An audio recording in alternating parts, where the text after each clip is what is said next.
So I always appreciate the opportunity to talk about Nurture Home because it amazes me how many people don't know about Nurture Home, and we have grown by leaps and bounds even in the past year. We reach women who have been homeless on the streets, or may have been living in their vehicles, may have been fleeing from a domestic violence situation. It helped me and Emily grow up again, come out of our shells, be more outgoing, and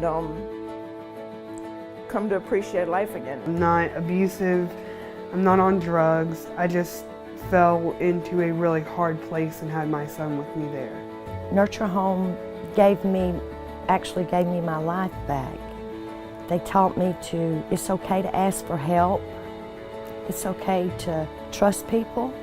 So Nurture Home is a home, exactly what we say.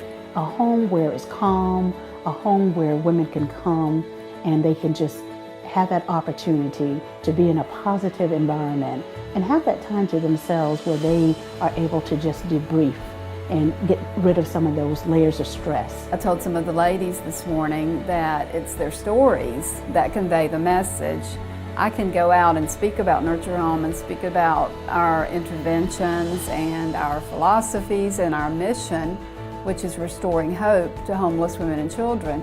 But it is the stories of actual women who come through the doors, who sleep in Nurture Home, who develop just a different affect in their facial expressions, in their motivation. That is the story of Nurture Home.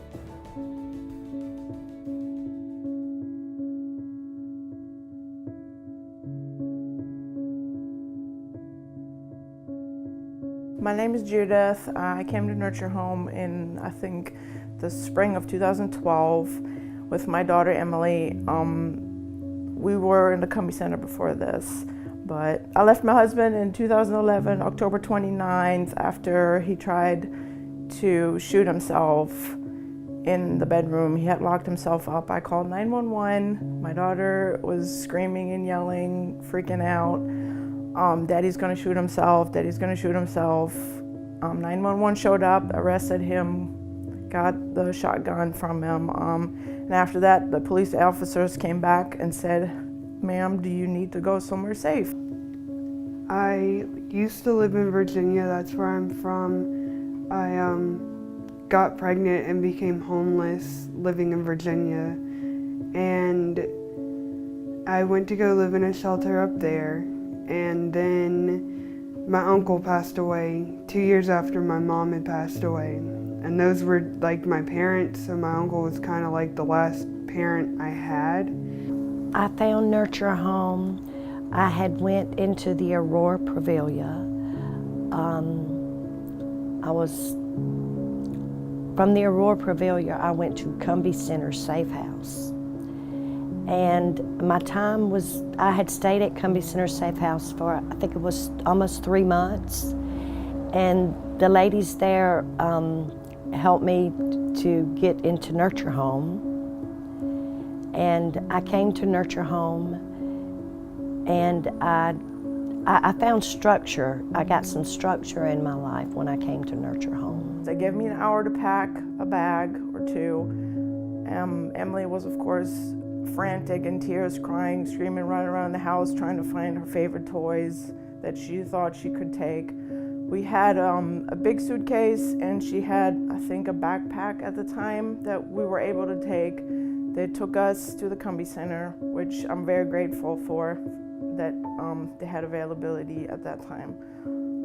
After that, I came here, and Miss Lisa was the one doing the interview, and it was pretty intimidating because, there were certain guidelines, and I personally didn't think I would meet them because I was very shy and insecure and scared, because this was a big step up from where I was at a point in my life. So Miss Lisa said, "Sure, we'll take you." And I'm super grateful for that, because I don't know where it would be right now if Miss Lisa wouldn't have gave me a chance to come here and live here. when I got there, I was told that I wasn't allowed to stay, and me and my brother got into a really big fight. And then the next day, he dropped me off me and my 2-month-old baby at the time, off at the Salvation Army. I have recently been diagnosed with blood clots, one in my leg and one in my lungs. The one in my lungs is not there anymore, thank God, but I still have one in my leg going all the way down my leg. While I was in the hospital, I told them there I was being very honest, because I believe honesty is the best policy. And I told them that I was homeless and that I really don't have any family that will come and take my baby while I was in the hospital. So they had to call DSS. I've been in abusive relationships off and on all my life. I've really been beat down, but today, I don't let that define who I am today. That's my past. I'm not going to forget where I came from, but I also am not going to forget where I want to go in life. I believe for women, we can't truly make changes until we learn how to ask for help. I hear that so many times, and that's something I have a hard time with.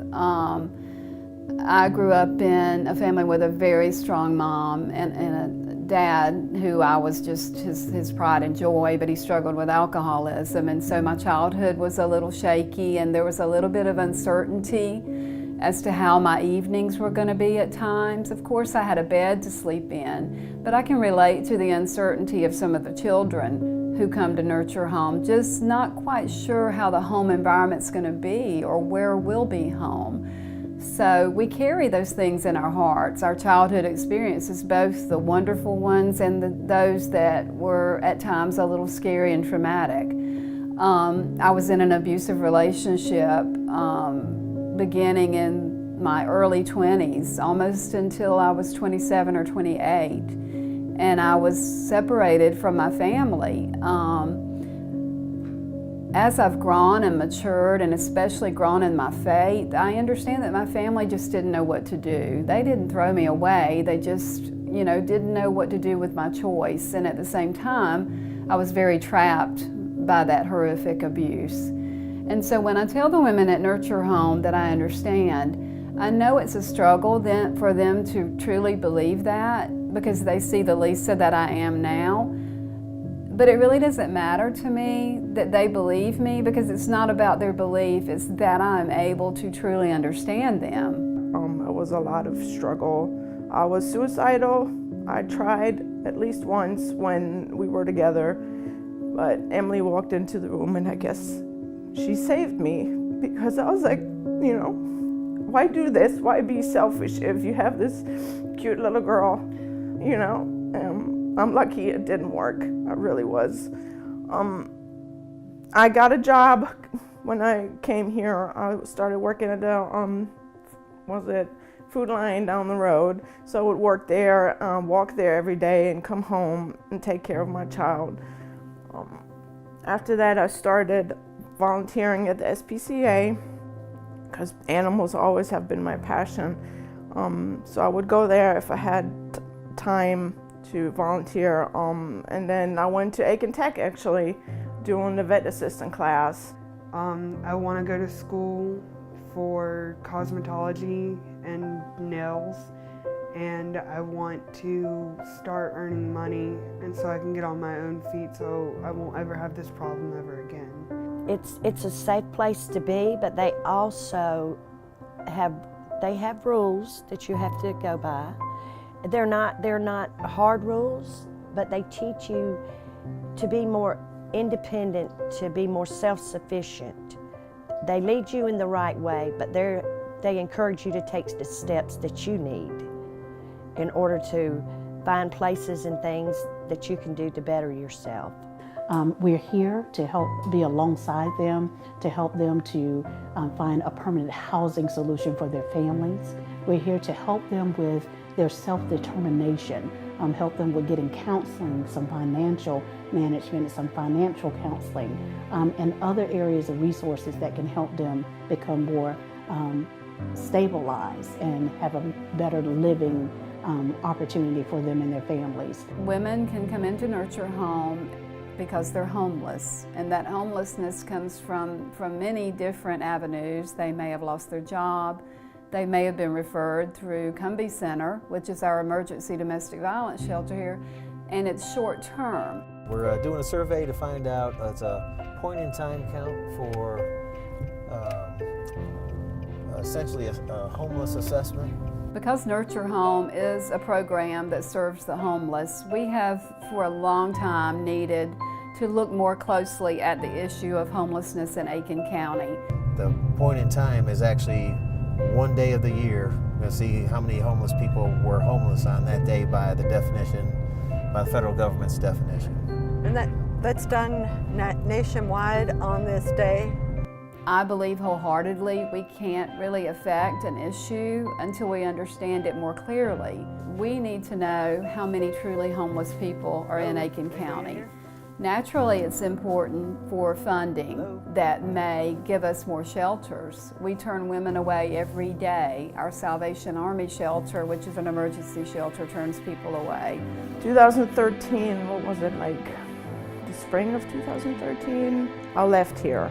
To live independently is our goal. It was a big step out of my comfort zone because I was comfortable here, obviously, but you know, it was time to go and let someone else take my place. I got into a job training program out at Vocational Rehabilitation Center. I worked out there for 4 months. I worked for 3 months and they gave me a month extension. And I had to get up every day and catch the bus and go to work. So that was my structure. And because when I was out there before I came to Nurture Home, I didn't really have any structure in my life. I was just existing, I wasn't living. I believe that I can somehow make a difference in someone's life. Over time, they become more determined, they become more empowered.